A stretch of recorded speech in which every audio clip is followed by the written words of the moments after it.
काही तासामध्ये पोलीस याच्या सुगावा लावतील आणि मला असं वाटतं की आमचं कुटुंब आता खूप दुःखामध्ये आहे। याचं कुठलंही राजकारण न करता शेवटी आमदाराचा मामा असेल किंवा सामान्य नागरिक असेल, प्रत्येकाच्या कुटुंबाचा ज्यावेळेस त्याला अशा पद्धतीचा आघात होतो त्यावेळेस राजकारण न करता पोलिसांची सुद्धा बाजू समजून घेऊन आपण काम करण्याची आवश्यकता आहे। त्यांना सुद्धा तपासामध्ये आमचा परिवार सहकार्य करतो आहे आणि म्हणून कुठल्याही प्रकारची आमच्या पोलिसांबद्दल शंका नाही।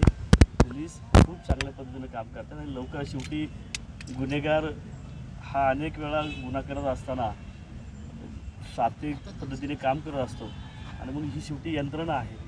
तपास लावत असताना तो भक्कमपणे लागला पाहिजे अशा पद्धतीची भूमिका पोलीस कायम घेत असतात आणि म्हणून मला खात्री आहे सरकार माझं चांगलं काम करत आहे। या राज्याचे मुख्यमंत्री आदरणीय देवेंद्रजी राज्यातल्या सामान्य नागरिकावर जरी अन्याय अत्याचार झाला तरी त्याला आधार